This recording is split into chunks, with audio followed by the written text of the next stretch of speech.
인생 살다 보면 참 어려운 일을 많이 겪습니다. 그렇죠? 요즘같이 경제가 어려우면 또 사업도 어렵고 먹고 살기도 막막하고 또 갑자기 찾아오는 건강의 문제들, 그렇죠? 요즘 저도 좀 건강에 대한 문제가 있는지 자꾸 부어요.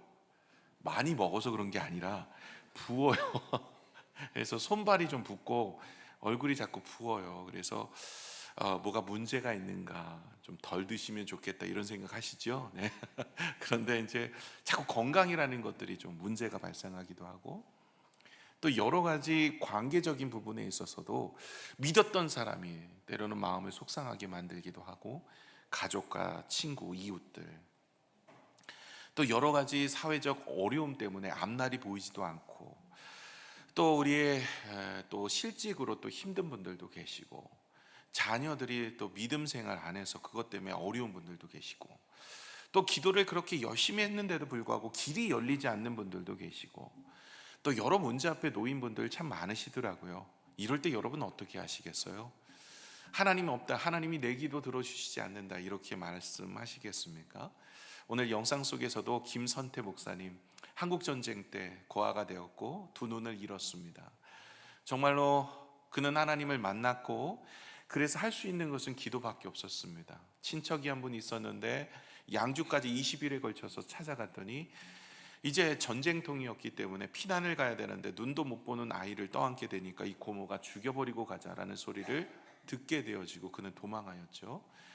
그래서 바다 가운데서 바다 끝에 이제 서서 하나님께서 나를 도우시지 않으면 내가 이제는 죽겠습니다. 나는 왜 이렇게 이런 삶을 살아야 됩니까? 했을 때 하나님께서 찾아오셨고 고난 중에 위로하시는 말씀을 주셨습니다.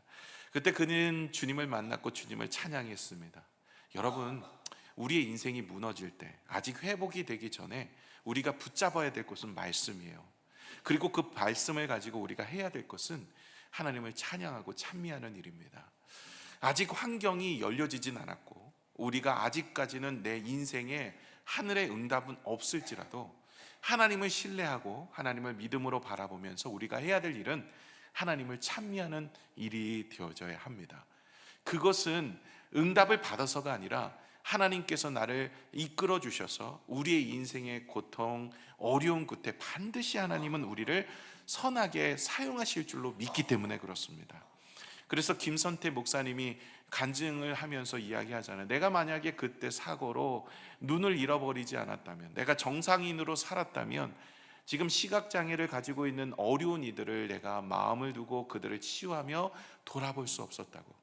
어찌 보면 그 고난과 어려움은 나를 통해서 하나님이 하실 일을 행하시는 놀라운 도구로 나를 사용하였다고 고백하시잖아요. 저와 여러분이 믿음의 성도로서 우리가 살아갈 때 때로는 어려움도 경험할 수 있고 문제 앞에 놓여 있을 때도 있고 기도를 열심히 함에도 불구하고 여전히 더 어려워질 수도 있습니다. 그러나 반드시 여러분 기억해야 될 것은 하나님은 여러분을 한 번도 포기하신 적도 없으시고 떠나신 적도 없으십니다. 우리의 눈에 보이지 않고 귀에 들리지 않는다고 해서 하나님이 일을 하지 않으신다는 생각을 갖고 계시면 안 됩니다. 하나님은 여전히 세밀한 음성 가운데 역사하시는 줄로 믿습니다. 엘리야도 이 문제 때문에 고민을 많이 했었어요. 엘리야가 갈멜산에서 누가 참 신인지를 보여주겠다. 하늘에서 불이 내려오는 신이 참 신이다.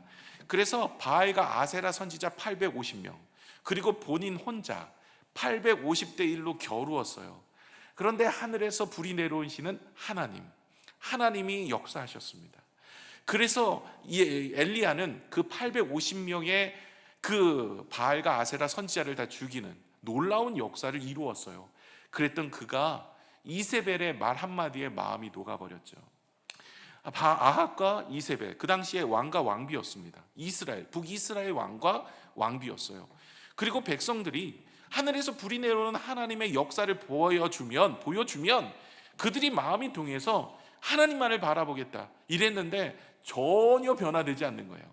오히려 더 악해졌어요. 내일 이맘때까지 엘리야 반드시 잡아 죽이겠다 이러고 있는 겁니다. 그리고 이스라엘 백성들은 전혀 흔들림이 없는 거예요. 아니 참신이 누군지 보여주었음에도 불구하고 변화되지 않는 겁니다. 그러니 마음이 힘든 거예요. 하나님 이제는 못하겠습니다. 로뎀나무 밑에 가서 하나님께 이제는 죽여달라고 그러고 기도하고 있었어요.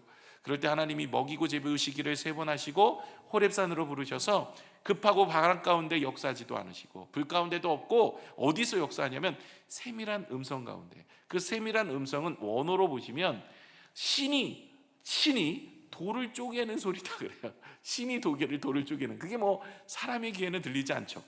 그러니 그런 세밀한 음성 가운데 하나님께서 역사하셔서 아직도 바알과 선지자에게 경배하지 않는 7천, 그리고 너와 함께 할 수 있는 엘리사를 준비해 놓았던 것이에요. 그래서 우리는요, 엘리야 같이 그렇게 믿음이 좋았던 사람이라 할지라도 눈에 보이지 않고요, 느껴지지 않으면 하나님의 사랑을 의심합니다. 하나님의 일하심을 의심할 때가 많아요. 내 가족이나 내 사업이나 내 자녀나 내 인생이 풀리지 않으면, 기도하는 대로 응답이 없으면, 그것이 1년, 2년 혹은 10년 오히려 더 어려워지게 되어지면 하나님의 사랑을 의심하게 되어지고, 정말 하나님은 살아계시는가? 아니, 교회 가서 기도하면 응답해 주신다고 하는데, 아니 아무리 내가 열심히 기도해도 응답이 없네, 이러고 있을 거예요. 이게 하박국의 마음이었어요. 하박국이 딱 이런 심정으로 하나님께 간 거예요. 하나님, 왜 악인은 형통합니까? 의인은 왜 저렇게 어렵게 살게 만드십니까? 하나님, 왜 내 기도는 들어주시지 않으십니까? 이러면서 하나님께 반문한 내용들이 1장 전체 그리고 2장에 걸쳐서 나와 있고, 그리고 2장에서 비로소 하나님께서는 하박국에게 찾아가서 의인은 믿음으로 말미암아 살리라 라는 믿음의 확신을 주셨습니다. 그 의인은, 그 믿음이 뭐예요? 하나님께서 우리의 인생을 반드시 회복하여 주실 것이고, 하나님은 우리를 한 번도 포기한 적이 없으시고, 하나님은 우리의 인생 가운데 때로는 고난과 어려움을 주시는 것도 하나님께서 우리를 더욱더 연단하고 단련하여서 온전한 시험 가운데서 우리가 성장하시도록 만드는, 그래서 반드시 하나님은 우리의 인생을 회복하시기 원하시는 것이다라는 것을 깨닫게 됩니다. 그리고 나서 3장에 이제 들어와서는 이제 3장 전체가 이 하박국이 기도하는 내용이에요. 기도하는 내용. 기도가 쓰여 있는 것입니다. 그러면서 그는 이제 2절 3절에 보시면 이렇게 이야기하고 있어요. 2절 한번 보면, 여호와여 내가 주께 대한 소문을 듣고 놀랐나이다. 그러니까 하나님의 이야기를 듣고 놀랐습니다. 주님께서는 일하고 계시는 줄 저는 몰랐고, 아무것도 보이지 않고 아무것도 느껴지지 않으니까 하나님은 우리를 버리신 줄 알았는데 그렇지 않았음을 내가 이제 들었나이다. 그러면서 여호와는 주의 일을 이 수년 내에 부응하게 하옵소서, 이 수년 내에 나타내시옵소서, 진노 중이라도 긍휼을 잊지 마옵소서. 이 이야기가 무엇인지를 이제는 우리가 풀어갈 것입니다. 부응이 뭔지, 주의 일이 뭔지, 그래서 진노 중에 긍휼을 베풀어 달라는 의미가 무엇인지를 우리가 같이 오늘 살펴볼 거예요. 그러면서 3절에 넘어가면서 하나님이 대만에서부터 오시며 거룩한 자가 바란산에서부터 오시도라 셀라. 그러면서 이어서 그의 영광이 하늘을 덮었고 그의 찬송이 세계에 가득하도다 하면서 이제 3절부터 15절까지가 이제 하나님께서 행하셨던 놀라운 역사와 능력에 대한 회상의 이야기예요. 어떤 회상이냐?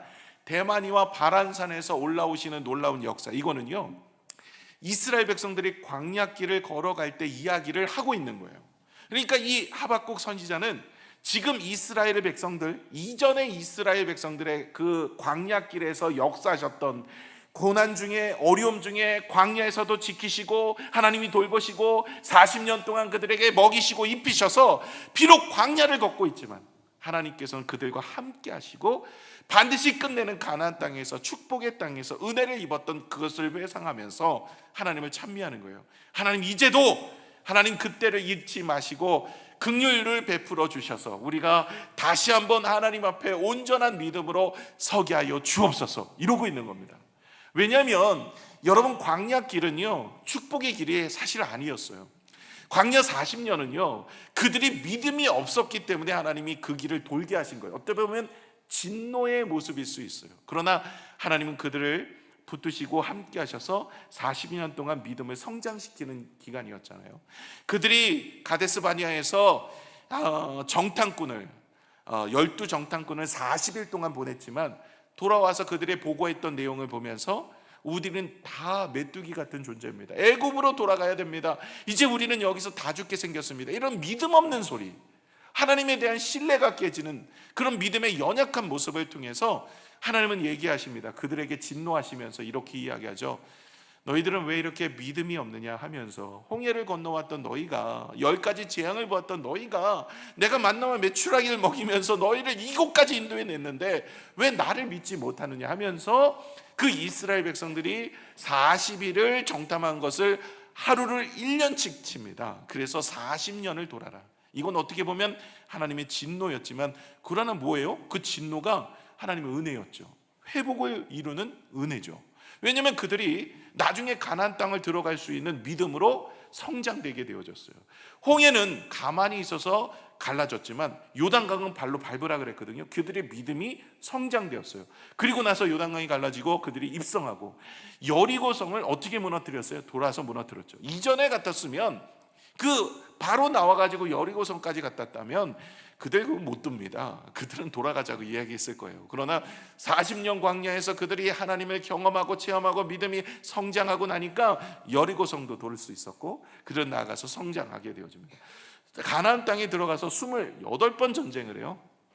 28번 전쟁을 하는데 딱 한 번 패합니다. 아이성.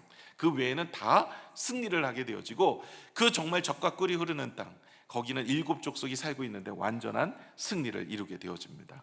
인생이 무너질 때는요, 여러분, 하나님이 나를 떠난 것 같이 느껴져요. 그런데 그렇지 않아요. 하나님은 여러분을 향한 놀라운 계획을 가지고 계시고, 반드시 우리의 인생을 회복하실 계획도 가지고 계심을 믿고, 우리가 무너짐과 회복의 경계에 서서 무엇을 해야 되냐? 주님을 찬양해야 할 줄로 믿습니다. 그래서 모세도 그의 인생이 다 무너졌지만 하나님을 찬미하게 되어집니다. 여러분, 모세가 그의 나이 40세 때 누구 일을 해요? 하나님의 일을 하겠다고 그렇게 열심히 일을 하다가 히브리 사람들을 도우려고 하다가 애굽의 군병 하나를 죽입니다. 그리고 나서 그 다음날 가보니까 오히려 히브리 사람들이 자기를 환대해 줄 줄 알았더니, 오히려 누가 너를 우리의 지도자로 뽑았느냐, 누가 너를 우리를 치리하도록 만들었느냐, 누가 그걸 시켰어? 라는 이야기 속에 모세는 함구하게 됩니다. 나는 하나님의 일을 한다고 했는데 정말 하나님이 나를 부르신 적 없고, 하나님께서 나에게 말씀하신 적 없는 누가 그 일을 시켰느냐라고 이야기할 때, 그 누가의 거기에 마음이 완전히 녹아내린 거예요. 그래서 미디안 광야에 나가서 40년간 지내다가 80세가 되었을 때 하나님께서 모세를 찾아오셨어요. 그래서 너는 가서 나의 백성을 이끌어내라 했을 때, 모세가 그 40년 전에 히브리 백성들이 자기에게 신문하면서 자기에게 말했던 그 질문, 누가 이 일을 하게 하였느냐라고 물었던 그 질문을 하나님께 반문합니다. 하나님, 그들이 분명 누가 보냈냐고 이야기할 텐데 누가 했다고 합니까? 그러면 스스로 있는 자가 내가 너한테 보냈다고 이야기해라. 그러면서 하나님이 보냈다라는 이야기를 듣게 됩니다. 그제서야 모세는 깨닫게 됩니다. 내 인생의 모든 것은 하나님이 주관하시는 것으로 우리가 해야 된다라는 것이죠. 아무리 하나님의 일이라 해도 우리가 누가 그 일들을 이루어 가시는지, 누가 그것을 주장해 가시는지를 모르면 시험 들고 넘어질 수 있어요. 모세는 그 일이 하나님이 하시는 일이라는 것을 그제서야 깨닫게 되었어요. 여러분, 오늘 하박국도 그것을 알게 된 거예요. 하박국이 지금의 고난과 어려움, 믿음의 사람들의 어려움과 고난들, 왜 이스라엘 백성들이 바벨론의 포로로 끌려가야 되는지, 이제 두 번째 출애굽이거든요. 애굽이 첫 번째는 이스라엘 백성들이 그런 고난 속에 있었고, 두 번째가 이제 바벨론이라는 곳에 포로로 끌려갔다가 여러분이 잘 아는 다니엘과 세 친구에 대한 이야기, 에스더에 대한 이야기, 에스라의 이야기, 그리고 수룹바벨의 이야기, 그리고 느헤미야, 이렇게 해서 귀환을 3차로 해가지고 70년 만에 돌아오는 두 번째 귀환의 이야기, 그 이야기의 시작점이 바로 오늘 이야기죠. 그래서 이 하박국은 왜 하나님 이스라엘 백성들에게 이 고난과 어려움을 주십니까? 왜 바벨론에 다시 들어가야만 됩니까? 라는 이야기 속에서 하나님의 은혜와 하나님의 사랑을 깨닫고 주님 앞에 찬미하며 나아가게 되는 이 모든 것도 하나님이 주관하고 계시다라는 거예요. 여러분, 우리 인생이 참 어렵죠. 좋은 일만 있으면 얼마나 좋겠습니까? 꽃밭만 걸어가면 너무 좋겠죠. 하나님께 예배하고 기도하면 아무 일이 없이 무탈하고 병도 안 생기고 무병장수하며 자녀들도 잘 되고 사업도 하는 일이 잘 되고 기도하는 대로 턱턱 들어주고 뭐 이러면 너무 좋겠죠. 그런데 사람은 그렇게 되는 순간 느슨해집니다. 그리고 죄악과 함께 걸어가게 되어 있어요. 우리는 그렇게 지어졌어요. 에덴 동산에 뭐가 불편하다고 하나님의 말씀을 그렇게 불순종할 일이 뭐가 있겠습니까? 아담과 하와도 하나님의 말씀에 불순종한 것처럼 저와 여러분도 지어진 인생이 이렇게 편안하고 안전하면 하나님 잘 섬길 것 같지만 그렇지 않아요. 우리 인생 자체가 오히려 하나님 앞에 멀어지며 그렇게 살아갑니다. 그럴 때 하나님은 우리를 너무나 사랑하시기 때문에 우리를 그냥 놔두시지 않으시고 때로는 이런 일로 저런 일로 다시 깨워주셔서 고난 가운데 성장하게 하시고 하나님을 바라보시고 고난 속에서 주님을 의지하는 믿음으로 만들어 주신다는 거예요. 그래서 하박국은요, 지금의 바벨론 침공으로 인하여 고난보다는 그로 인하여서 이 백성들이 다시 회복하여지고 하나님의 은혜 가운데 세워질 것을 바라보면서 찬미하고 있습니다. 오늘 1절을 보시면 좀 독특한 단어가 하나가 나와요. 우리 시기 온 옷에 맞춘 선지자 하박국의 기도라. 이게 기도문이거든요. 그 당시의 기도는 이렇게 찬양을 했어요. 그러니까 찬양으로 하나님께 기도하며 올려드렸던 찬양과 기도의 내용인데, 여기 시기 온 옷에 맞춘 선지자 하박국의 기도라고 되어 있어요. 시기 온 옷이 뭘까요? 시기 온 옷은요, 강하고 빠르게 라는 뜻이에요. 시기 온 옷은 강하고 빠르게. 그런데 이 내용을 읽어보시면 여러분, 이 내용이 슬픈 내용입니다. 여러분, 슬픈 내용을 강하고 빠르게 비트 있게 하는 노래 보셨습니까? 여러분, 요즘에 가요들도요, 빠르고 강한 노래 있잖아. 막 신나는 노래 박수 치면서 그렇게 하면서 노래하는 것 중에 슬픈 노래 보셨어요? 내 아내가 죽었어 뭐 이러면서. 이거 없어요. 슬프고 아내가 떠나가고 자녀가 죽었고 사업은 어렵고 주로 느리게 합니다. 느리게. 그렇죠? 곡처럼 느리게. 빠르게 안 해요. 그런데 오늘 내용을 3절 잘 보시면, 오늘 집에 가셔서 여러분 3절에서부터 쭉 읽어보시면 내용 자체가 슬픈 내용이에요. 포로로 끌려가고 잡히고 고난당하고 어려움을 당하는, 그런데 빠른 곡이란 얘기예요. 그렇다면 무엇을 이야기하고 있어요? 이 곡에 대한 모습은 우리에게 은혜가 되는 모습이고 기쁨이 되는 모습이라는 거예요. 비록 지금은 고난 중에 있고 어려움 중에 있고 아픔 중에 있지만 이것이 우리의 인생에 복된 거예요. 오늘도 김선태 목사님이 영상 보셨던 것처럼 한국전쟁을 겪었고 고아가 되었고 눈을 잃어버렸고 이런 여러 가지 어려움 속에 있었지만 그것이 하나님 나라 주의 일을 위해선 복되게 되어 있는 거예요. 여러분, 요셉이 형들에게 미움을 받은 것 슬픈 일입니다. 포로로 끌려간 것 슬픈 일입니다. 그가 노예가 되어져서 그곳에서 살다가 누명 쓰고 감옥에 들어간 것 슬픈 일입니다. 그런데 여러분, 그 슬픈 일이 뭐로 바뀝니다? 기쁨으로 바뀌어요. 그가 총리가 되어져서 모든 야곱의 백성들을 이끌어내셔서 그 70명이 들어가 400년 동안 무려 200만의 사람들이 출애굽을 하게 되는 놀라운 축복의 문을 연 사람은 요셉입니다. 인생 자체가 슬픈 것들로 가득 차 있는 것처럼 보이지만 하나님은 그것을 통해서 요셉뿐만 아니라 하나님의 일들을 구원의 계획을 이루어 가시는 거예요. 오늘 이스라엘 백성들은 비록 고난과 어려움 속에 있지만 그들을 통해서 예수 그리스도가 이 땅에 오시고 그 예수 그리스도로 인하여서 모든 인생이 구원을 이룰 수 있도록 하나님은 만들어 가신다는 것이죠. 그래서 때로는 고난 속에 꽃피어진 우리의 신앙의 모습을 우리가 기대하면서 찬미하는 여러분이 되셔야 할 줄로 믿습니다. 지금 어떤 일이 일어날지 몰라요. 하나님은 여러분을 향한 계획이 있어요. 그렇기 때문에 여러분, 결코 여러분의 인생에 있어서 문제가 있다고, 어려움이 있다고 절망하거나 낙심하지 마세요. 믿음의 사람들은 하나님이 지키시는 줄로 믿습니다. 믿음의 사람들은 홍해 앞에 있을 때도 홍해를 가르시고 건너게 하실 줄로 믿습니다. 광야길을 걷는다 할지라도 하나님은 만나와 메추라기를 주시며 불기둥과 구름기둥으로 우리를 지켜주실 줄로 믿습니다. 그러기에 우리 믿음의 성도들은 고난 속에서 믿음이 성장하며 하나님 나라가 확장되어 갈 줄로 믿습니다. 그렇기 때문에 하박국은 주님 앞에 슬픈 이야기처럼 들리는 내용이지만 하나님 앞에 기쁨으로 찬양하고 있는 거예요. 오늘도 하나님 앞에, 이 주님 앞에 시기 온 옷에 맞춰서 하는 거예요. 비록 이 이야기는 슬픈 내용이나 결과는 하나님이 우리를 회복하시고 은혜를 주셔서 우리의 인생을 살리도록 하시는 줄로 믿습니다. 이것을 기억하고 우리는 주님을 찬양해야 됩니다.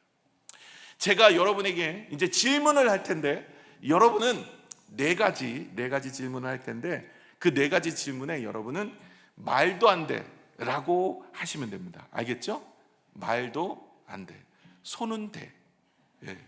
예, 말도 안 돼. 농담을 좀 해달라고 그래서 좀 해주는데, 아유, 또 시작했네, 이러시는 분들 계시는데 눈빛을 보면 알아요. 근데 이제 제 둘째가 그러더라고요. 아빠, 격이 없어지니까 농담하지 마세요, 설교 때. 그래갖고 한동안 안 했어요. 그랬더니 이번에 대신방하는 동안에 성도들이 뭐 엄청나게 막 얘기를 하는 거예요. 목사님, 농담 안 하니까 졸려요. 야, 이게 농담을 해야 되는구나. 컴플레인이 많이 왔어요. 그래서 농담을 다시 아재 개그로 시작했습니다. 자, 제가 네 가지 질문을 할 텐데, 말도 안 돼라고 얘기하셔야 됩니다. 시골의 어떤 목사님께서 하셨던 예화예요. 그런데 그 예화가 은혜가 돼서 말씀을 드립니다. 오늘 집에서 기른 병아리가 시름시름 아파서 죽으려고 그래요. 그래서 이 병아리가 아파서 시름시름 죽으려고 하는데 들리는 이야기는 어미닭을 죽여서 그 어미닭을 먹이면 낫는데요. 그래서 어미닭을 죽여갖고 어미닭을 먹였더니 나았어요. 말도 안 돼 하셔야 돼요. 말도 안 돼. 이 병아리가 또 아팠어요. 근데 들리는 소문에 기르는 강아지, 집에 애지중지 기르는 그 강아지, 요즘에 휠체어도 타고 다니는 강아지 그 강아지를 죽여서 먹이면 낫는데요. 그래서 강아지를 죽여서 먹였어요. 낫어요. 말도 안 돼. 세 번째는 이 병아지가 또 시험시험 알았어요. 이제 제산 목록 1호였던 소가 있는데, 소를 죽여서 고아 먹이면 낫는데요. 소를 죽여서 고아 먹였더니 나았어요. 말도 안 돼. 네 번째, 마지막입니다. 말도 안 돼 하셔야 돼요. 이번에 또 병아리가 시름시름 아픈 거예요. 그랬더니 옆에 있는 어떤 분이 와서 얘기하는 거예요. 집에 있는 외아들을 죽여서 먹이면 낫습니다. 아들을 잡아 죽여서 먹였더니 병아리가 나았어요. 하나님께서 우리를 살리려고 그의 독생자 아들을 죽이셔서 우리를 구원하셨습니다. 정말 말도 안 되는 일이 우리의 삶 가운데 일어난 겁니다. 저와 여러분은 죄 가운데 영원히 죽을 수밖에 없는 인생이지만, 주님은 우리를 살리시고 그의 은혜를 허락하여 주시기 위해서 독생자 아들 예수 그리스도를 보내주셨습니다. 그 십자가는요, 결코 좋은 길이 아닙니다. 슬픔의 길이요, 고통의 길이요, 아픔의 길입니다. 그 길을 건너가야 영원한 생명의 축복이 있는 것처럼, 하나님께서는 우리에게 정말 잔인하게 그의 독생자 아들을 죽이시면서 우리에게 구원을 허락하여 주셨습니다. 말도 안 되게 말입니다. 그 은혜가 있기에 오늘도 이 자리에 있는 것입니다. 하박국 선지자는 이곳을 본 겁니다. 지금은 비록 아무것도 내가 가진 것이 없다 할지라도 하나님께서는 우리를 여전히 사랑하셔서, 때로는 우리가 고난 중에 어려움이 있을 때 하나님은 우리를 구원하시기 위해 고난 가운데 우리를 밀어넣으시고, 우리가 하나님의 사람으로 서기 위해서 우리를 그렇게 하신다는 거죠. 여러분, 암이 걸렸다고 생각해 보세요. 그러면 암을 어떻게 치료하면 될까요? 암을 잘라내야 돼요. 그래서 암세포가 있는 데를 잘라내지 않으면 어떻게 될까요? 암을 계속 퍼집니다. 전이가 돼요. 그래서 암세포가 있으면 잘라내야 돼요. 그런 것처럼요, 여러분, 우리가 죄 가운데 함께했던 모습들은 있다면 하나님은 그것을 그대로 놔두고 하나님이 복을 주시지 않아요. 그걸 잘라내야 돼요. 죄가 있으면 그 죄 위에 은혜를 주시지 않으면 오히려 그로 인하여서 우리가 시험 들어 하나님을 떠나는 인생이 돼요. 그렇기 때문에 죄 가운데 있었던 우리의 모습이 있다면 그것을 잘라내는 작업을 하십니다. 수술대에 올라서 그 암세포를 잘라내는 것이 얼마나 어렵고 아프고 힘듭니까? 그렇지 않아요? 항암 치료를 받는 것 쉽지 않습니다. 마찬가지입니다. 이스라엘 백성들은 지금 죄악 가운데 있었어요. 하나님을 외면했어요. 하나님을 의지하지 않고 우상을 자꾸 숭배합니다. 그래서 하나님은 이들을 살리시기 위해서 그를 수술대에 올려놓으신 거예요. 바벨론이라는 사람들로 인하여서 그들을 고치도록 만드시는 거예요. 죄를 회개하고 하나님을 의지하고 오직 하나님만을 바라보며 그들의 인생을 다시 회복시키는 것, 이것이 하나님이 그들을 사랑하시기 때문에 하시는 겁니다. 그들을 진노하고 그들에게 진노를 하여서 바벨론의 포로로 끌려가게 하는 것은 공의의 하나님, 그 하나님만 있는 게 아니에요. 하나님께서는 사랑의 하나님, 이 공의의 하나님과 사랑의 하나님은 뗄래야 뗄 수가 없어요. 그래서 하나님은 그들을 때로는 고난 중에 밀어 넣으셔서 구원의 일을 이루어 나가시는 거예요. 오늘 2절을 다 보면 이렇게 이야기합니다. 2절을 보실까요? 여호와여, 내가 주께 대한 소문을 듣고 뭐 했대요? 놀랐대요. 여호와여, 주는 주의 일을 이 수년 내에, 주의 일이 뭐예요? 부응하게 하소서. 구원의 일로 인하여서 우리를 부응하게 해달라는 거예요. 이 수년 내에 나타내시옵소서. 그럼 부응이 뭔지를 알아야 돼요. 여러분, 부응이 뭡니까? 한국 교회는 부응이라는 것을 이야기하면 교회가 성장한다, 이런 이야기로 부응을 많이 써요. 근데 성경은 숫자가 많고 교회가 성장하는 걸로 부응을 쓴 적이 한 번도 없어요. 부응이라는 말 뜻 자체를 잘못 오용하고 있기 때문에 그래요. 그럼 히브리어로 부응이라는 뜻이 무엇이냐? 다시 살리다, 보존하다, 깨끗하게 하다, 그리고 바로잡다, 이 뜻입니다. 부응은 뭐라고요? 다시 살리다, 보존하다, 깨끗하게 하다. 여러분, 그러니까 이 부응이라는 것은 우리를 다시 살리는 거예요. 저와 여러분 예수 그리스도를 만나서 죄 가운데서 하나님의 백성으로 다시 살아나는, 이게 부응이라는 거예요. 그래서 이스라엘 백성들도 지금 죄 가운데 다 무너져 있는 인생이에요. 삶은 그렇게 살 수 있지만 그러나 영적으로 다 무너져 있고 그의 인생이 무너져 있고 이대로 가다간 영원한 불못인 지옥으로 갈 수밖에 없으니 하나님께서 이들을 다시 살리기 위해서 암세포를 끊어내는 수술대 위에 올려놓는 거예요. 이건 그들을 사랑하시기 위해서 그래요. 사랑한다고 암세포가 있는데 그대로 놔둡니까? 그러면 그 사람 금방 죽어요. 마찬가지입니다. 하나님께서 이들을 사랑하시기 위해서 잘라내는 거예요. 그래서 그들이 바벨론 포로로 끌려가고 그들의 신앙이 단련되고 연단받아서 다시 온전한 자가 되어지는 거예요. 그래서 야고보서에 말한 것처럼 고난이 오거든 어려움이 오거든 너희가 기쁘게 여겨라. 그것을 인내로 여기고 그 인내로 잘 견뎌내면 온전한 자가 되어질 수 있다는 거죠. 하박국은 그것을 보고 주님을 찬양하고 있다라는 것입니다. 저와 여러분의 인생도 그런 모습으로 주님을 찬양해야 되지 않겠습니까? 아직까지는 주님 앞에 온전한 모습은 없을지라도 하나님께서 우리를 통해서 일을 하실 것을 믿음으로 바라보며 찬양하는 거예요.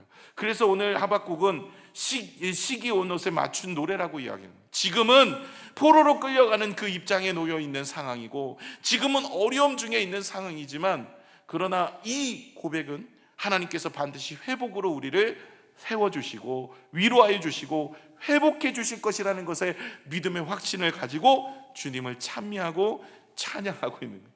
비록 내용은 슬픈 내용인데 그 은혜의 모습은 우리를 다시 회복하여 주시기 때문에 그렇습니다. 그래서 회복을 약속하시는 하나님의 사랑을 오늘 표현하고 있는 것이죠. 여러분, 사람들은요 문제가 어려움이 있으면 암울한 생각부터 합니다. 이러다 끝나는 거 아니야? 이러다 망하는 거 아니야? 이러다가 다 죽는 거 아니야? 그런데 여러분, 하나님의 사람은 달라요. 하나님의 사람들은요 어려움이 딱 오면 환경을 보는 것이 아니라 하나님을 보게 됩니다. 그래서 하나님을 보고 하나님이 주시는 은혜로 다시 회복하는 삶을 살아가게 되어 있어요. 하박국은 그런 믿음의 고백을 하고 있는 것입니다. 제가 이번 주에 꽃을 별로 사실을 그렇게 좋아하는 사람이 아닌데 꽃이 눈에 들어온 게 있어요. 제라늄이라는 꽃이에요. 한번 그 꽃 보여주실까요? 이쁘죠? 이게 색깔이 여러 가지예요. 지금 여기는 분홍색이잖아요. 빨간색도 있고 보라색도 있고 색이 되게 많아요. 우리나라의 모든 곳에 이 꽃이 있습니다. 이 제라늄. 저 잘 몰랐어요. 너무 이쁘게 펴가지고 요즘에 핸드폰으로 이렇게 찍으면 얘 뭐 알려주잖아요. 그래갖고 봤더니 얘가 4월에서부터 11월까지 꽃을 핀대요. 그리고 얘는요 아무 곳에서나 꽃을 핀대요. 이 대단한 생명력을 가지고 있고 척박한 땅에서도 꽃을 피고 있는 그런 꽃입니다. 틴켈러 목사님이 이 꽃을 가지고 예화로 써서 이야기한 게 있어요. 이 꽃은, 이 제나륨이라는 꽃은 거친 땅에서도 피는 꽃이에요. 좋은 환경에서도 피지만 거치고 척박한 곳에서도 피어나는 꽃이래요. 신앙은, 정말 아름다운 신앙은 이와 같아야 된다. 좋은 환경에서 꽃을 피고 감사하고 찬양하는 건 누구나 할 수 있다는 거예요. 어렵고 힘든 곳에서 우리의 신앙은 꽃피어지게 되어지고 그로 인하여서 하나님의 영광을 이루어 나가는 믿음의 모습입니다. 오늘 김선태 우리 목사님에 대한 일화를 보셨지만 왜 감동적이었어요? 아니 그가 부잣집에서 태어나서 유학도 갔다 와갖고 모든 것이 잘 되고 모든 것이 형통하고 그러다가 병원 세워가지고 어려운 사람들 돕고 이런 이야기는 간증거리도 안 돼. 오히려 어렵고 힘드니까 정말 절박한 상황 속에서 하나님이 역사하시고 은혜 주셔서 그가 일어나 하나님의 영광을 돌렸던, 그러니 우리의 마음에 감동이죠. 여러분, 제네는 같은 꽃은요 바로 그와 같은 신앙의 모습입니다. 저와 여러분이 척박한 환경 속에서도 꽃을 피우고 어려운 환경 속에서도 감사하고 하나님을 바라보며 믿음 안에 서 있는 모습이 되셔야 돼요. 스펄전 목사님이 고난의 땅에서 자라는 영성이라는 설교를 하실 때 고난을 통과한 성도가 더욱 향기로운 신앙의 열매를 맺는데요, 고난을 통과한 사람이 더욱 향기로운 신앙의 열매를 맺는다. 고난이 없는 인생이 축복의 인생이 아니라는 거예요. 오히려 고난과 어려움이 있고 나서 더 향기로운 꽃의 열매를 맺는 거예요. 욥도 그렇잖아요. 여러분, 아브라함도 그렇잖아요. 야곱도 그렇고요, 요셉도 그렇고 다윗도 그렇고 예수님의 제자들도 그렇고 믿음의 성도들 보세요. 편안하고 안전하게 살면서 아름다운 향기나는 건강한 열매를 맺는 것이 아니라 오히려 고난 중에 정금이 되더라니까요. 지금의 어려움, 한국교회가 그리고 한국이 그리고 저와 여러분의 삶이 비록 어려운 광야길을 걷고 있지만 반드시 여러분 믿음의 성도들은 환경을 보는 것이 아니라 하나님을 바라보며 무엇을 해야 될까요? 하나님을 찬양하는 인생으로 서셔야 됩니다. 그럴 때 하나님께서는 우리의 인생에 은혜를 주시는 거죠. 오늘 이렇게 무너짐과 회복의 경계에서 우리는 해야 될 것은 주님의 찬양인데, 오늘 보세요. 오늘 이 내용은요 여러분 아직 포로로 끌려가기도 전 이야기입니다. 이제 마지막 예레미야와 같은 시대의 사람이라 그랬죠. 이제 포로로 주전 586년에 바벨론의 남유다가 멸망을 당해요. 바로 직전 선지자인 거예요. 이제 하나님께서는 남유다를 향하여서 이젠 이런 일이 일어날 것이다 라고 예언을 한 내용이죠. 그런데 하박국은 이 가운데서 주님을 찬미합니다. 왜냐하면 하나님은 이렇게 이스라엘 백성들을 버리기 위해서, 그들을 그렇게 진노 중에 그들의 인생을 망하게 하기 위해서 바벨론 포로로 끌려가는 게 아닙니다. 그들을 다시 연단하고 단련하여서 수술대 앞에 올려놓아서 그들의 인생에 죄 가운데 있었던 모든 암세포들은 끊어내고 하나님 앞에 거룩하고 구별된 인생으로 살아서 하나님 영광 올려드리는 인생이 될 수 있도록, 그래서 그 가운데 꼽히는 아름다운 인생이 누구예요? 다니엘과 세 친구의 이야기, 에스더의 이야기, 스룹바벨의 이야기, 에스라의 이야기, 느헤미야의 이야기, 이런 이야기들이 등장하게 되어지는 거예요. 그래서 하나님께서 그들의 인생을 세워줄 것입니다. 그래서 이 하박국은 그것을 보게 된 거예요. 저와 여러분의 인생도 아무것도 보이지 않고 오히려 막막한 대회를 걷고 있는 것처럼 보이지만 이 가운데서 하나님이 행하실 놀라운 일들을 바라보며 주님을 찬양하고 찬미하는 믿음의 성도가 되시기를 축원합니다. 그래서 하박국서 마지막 17절에 18절에 이렇게 하박국은 고백합니다. 비록 무화과 나무에야 무성하지 못하며 포도나무에 열매가 없으며 감람나무에 소출이 없으며 밭에 먹을 것이 없으며 우리의 양이 없으며 외양간에 소가 없을지라도 나는 여호와로 말미암아 즐거워해 나의 구원의 하나님으로 말미암아 기뻐하리로다. 지금 있는 게 아니에요. 없어요. 다 없어졌어요. 있는 게 아닙니다. 기도했는데 회복을 주시고 사업이 잘 되고 건강이 찾아지고 우리의 인생의 길이 열려져서 찬미한 게 아니에요. 오늘 이 기도는 지금 다 없어요. 달라질 게 없단 말입니다. 지금도 기도하고 예배해도 여전히 그 모양이에요. 무화과 나무에 열매가 없어요. 포도나무에 아무것도 없고 소도 없고 양도 없고 먹을 것이 하나도 없는 거예요. 그러나 구원의 하나님, 나를 다시 회복하시고 나를 다시 일으켜 주시고 나의 인생을 붙들어 주실 하나님을 찬양하는 거예요. 이것은 긍정적 사고가 아닙니다. 하나님을 향한 신뢰 믿음 안에서 있는 찬양이에요. 이럴 때 어떤 일이 일어납니까? 19절에 이렇게 고백을 하지요. 19절에 보시면 주 여호와는 나의 힘이시라 나의 발을 뭐라고요? 사슴과 같게 하사 나를 나의 높은 곳으로 다니게 하시리로다. 이 노래는 지휘하는 사람을 위하여 내 수금에 맞춘 것이니라. 하나님 앞에 뭐라고요? 나는 사슴의 발같이 만드신다. 여러분 기도하시잖아요. 환경이 없어지지 않아요. 여러분의 문제가 사라지는 것이 아닙니다. 여러분을 힘들게 하는 그 사람은 여전합니다. 그리고 여러분의 사업이나 여러분의 가정이나 여러분의 형편이 나아지는 것, 이건 나중에도 나아지겠죠. 그러나 그 고난의 끝을 이기고 나서 피어지는 아름다운 꽃을 주님이 바라시는데, 그럼 나 혼자 그 길을 걷느냐? 그렇지 않아요. 광야에서도 주님이 함께 하셨어요. 광야길은 40년은 그들이 믿음이 없음으로 걸어야 되는 길이었죠. 어떻게 보면 진노의 길이었어요. 그러나 그 길 끝에도 하나님께서는 고아처럼 내버려 두시지 않으시고 만나와 메추라기를 주시고 바람, 푸른 기둥, 불기둥으로 허락하십니다. 그들을 사랑하시기 때문에. 그래서 오늘 19절에 이 얘기를 하는 거예요. 사슴의 발과 같이 하셔서 그 위를 뛰어놀게 하신다는 거예요. 여러분, 하나님께 기도하고 찬미하면 하나님께서는 우리의 인생에 은혜를 주시는데 지금의 어려움을 이길 수 있는 힘을 주시는 거예요. 사슴의 발을 허락해. 제가 오늘 설교를 제목을 사슴의 발 이걸로 하려다가 그걸로 안 했어요.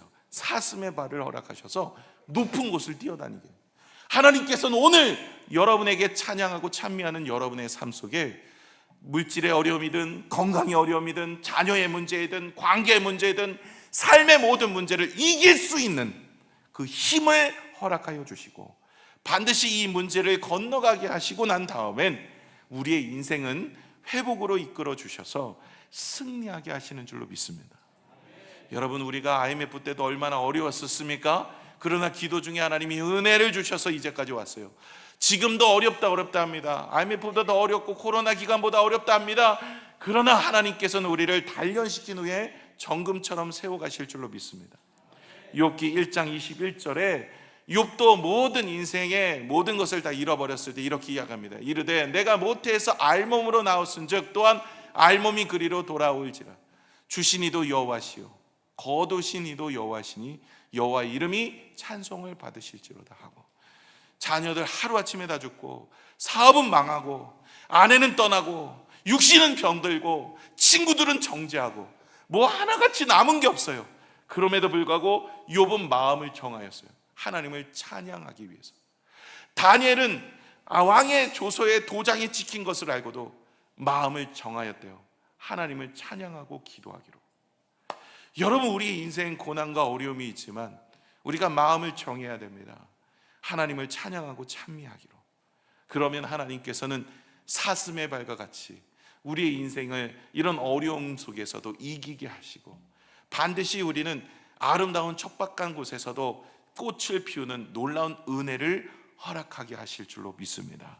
끝까지 믿음 잃지 마시고 환경 보지 마시고 하나님 바라보셔서 하나님이 주시는 은혜로 이 어려움을 잘 이겨내시기를 부탁을 드립니다. 기도하겠습니다.